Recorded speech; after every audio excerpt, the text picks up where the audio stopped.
afternoon, everyone. Today is Tuesday, January the 5th, the feast of Saint John Neumann, the fourth bishop of Philadelphia.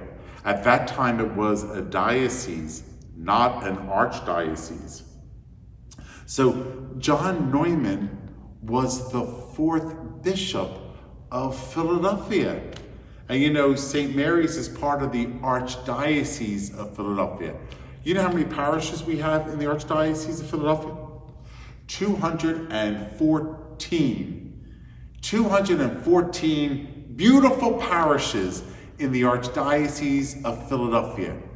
And our Archbishop now, Nelson Jesus Perez. He's the Archbishop of Philadelphia. So he's a successor of St. John Neumann, who was the fourth bishop of Philadelphia. You know, John Neumann was a religious ordered priest. What is that? Well, he belonged to a religious congregation called the Redemptorist Fathers. Do you know the Redemptorist Fathers? Oh, sure, they're missionaries, and they also are preachers. They go around doing parish missions. St. John Neumann belonged to a religious community. Do you know the first bishop of Philadelphia was also a religious? Bishop Michael Egan. He was Philadelphia's first bishop. So we had a Franciscan as the first bishop, and the fourth bishop, a Redemptorist. A Redemptorist. Another religious as a bishop of Philadelphia, O'Hara. He was a Holy Cross Father. And then Archbishop Chaput, a Capuchin. So in the Archdiocese, we are familiar with religious being our Archbishop. Michael Egan, John Neumann, John O'Hara, Charles Chaput. All bishops of Philadelphia, all religious. Isn't that amazing? Well, here is the second religious in the line. The first one and the fourth one, whose feast we celebrate today. But John Neumann, I think, is at our hearts and our minds. He was canonized in 1977.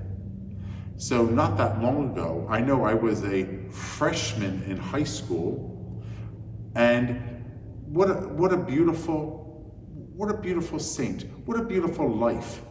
A missionary from Bohemia to the United States.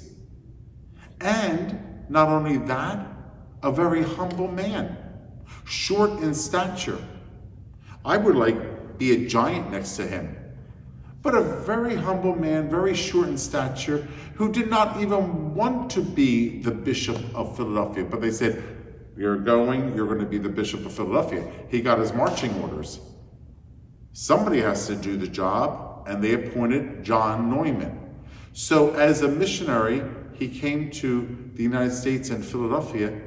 And of course, the story while he was here, and then eventually becoming the Bishop of Philadelphia, is a beautiful one out of obedience to God.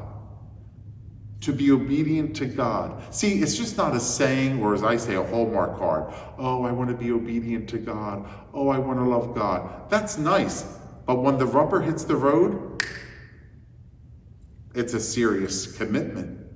So you could say all you want, I love God. Well, show me by your actions. I want to serve God. Well, show me by your actions.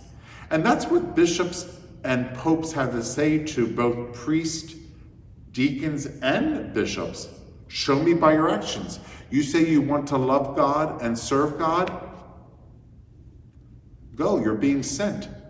You're being sent like those apostles were sent. You know, if not you, who? If not you, who? Who does this work? So people have to be sent because they have a deep love for God and a commitment to Christ and his church. It's Christ's church. We are blessed to take care of Christ Church. How many churches are there? One church. One church. And we're called to serve in the one church's many parishes, see? Many parishes, institutions, schools, hospitals. We're called to serve. Deacons, priests, bishops, laymen, laywomen.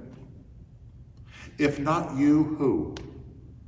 And so John Neumann, the fourth bishop of Philadelphia, a Redemptorist priest, the order of the most holy Redeemer. That's what they call the Redemptorist priest, the order of the most holy Redeemer. And he had the vision for Catholic schools. Isn't that nice?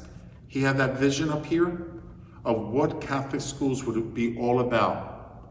He thought to himself, like, you know, we preach at the Mass on Sunday, and we talk about the gospel, and sometimes it might go over children's heads. You know, because children are just there with their mommy and daddy. They might not get all this. Do they really get all of this? They absorb a lot. But John Neumann thought, why don't we start a school, a Catholic school for children? And then religious women can run it.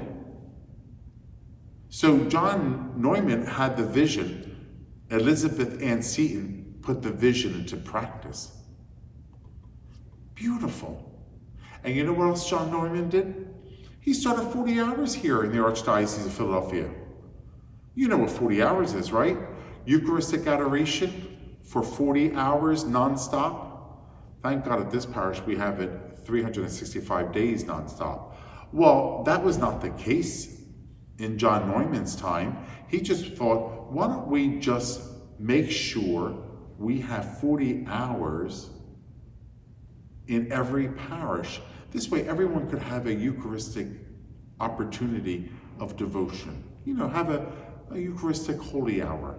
That would be wonderful. So he made sure that every parish would have 40 hours. And so no matter what parish it was, there was be 40 hours going around the whole archdiocese, or back then diocese, right? So once this parish was finished, this parish began. Once this parish was finished with 40 hours, this parish began. So it was like, it was moving all around. And John Neumann thought that would be beautiful, having Eucharistic adoration, having the Blessed Sacrament exposed. Isn't that nice? So the vision for Catholic schools. Eucharistic adoration, 40 hours, making sure every parish had it and people gathered for it. Do you know another thing he was noted for?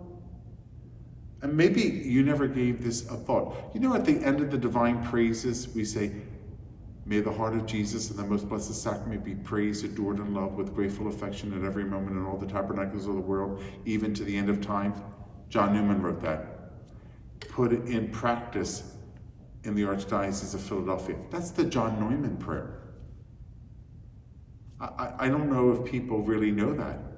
So not every diocese says that prayer, but every one of our parishes in the Archdiocese of Philadelphia knows that prayer, because the fourth bishop of Philadelphia penned that prayer. And it became part of the rhythm of our prayer at the divine praises during Eucharistic benediction. So the vision for Catholic school, 40 hours, and the prayer after the divine praises. John Neumann, fourth bishop of Philadelphia, a Redemptorist priest, a missionary, coming to this land to do that because of his extreme love for God. St. John Neumann is a wonderful example of holiness. And that's what his prayer was. God, let me be holy. Do you know his remains are in the Church of St. Peter's at 5th and Girard in Northern Liberties? I know that, Susan, I think one of your sons lives in Northern Liberties. Mm-hmm. So he is buried, or he's beneath the altar. So the altar, the front of it has glass, and there is the remains of it. And they constructed, of course, a wax mask, because he's not incorruptible, St. John Neumann. So, but they constructed what they had of him, and they put a wax mask on him, and they put him in vestments. And he lays beneath the altar that you could visually see there. So, some parishes do that, especially when they're incorrupt, when nothing disintegrates. They do that. You have to go Google saints who are incorrupt. Isn't that amazing? Saints who are incorrupt.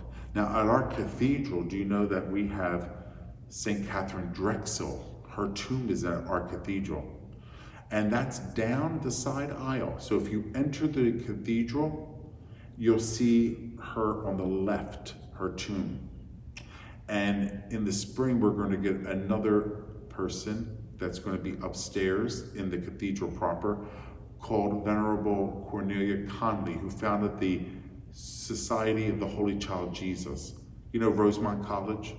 Her sisters founded that, she founded that college under the direction of her sisters. So we have St. Catherine Drexel, who founded the Blessed Sacrament Sisters, remember, in Ben Salem. And we're going to have, on the other side of the cathedral, we're going to have the remains and the tomb of Cornelia Conley. Now, underneath the main altar in our cathedral are the deceased bishops and archbishops. So we have a crypt. We have a crypt that the remains of the bishop go under. So you could go downstairs underneath the altar in the back of it, and you'll see a room that's dedicated. It's like a little cemetery, just for the remains of the bishops and archbishops of Philadelphia. So today, we're celebrating the 4th bishop of Philadelphia, and that bishop, St. John Neumann. Pray for us.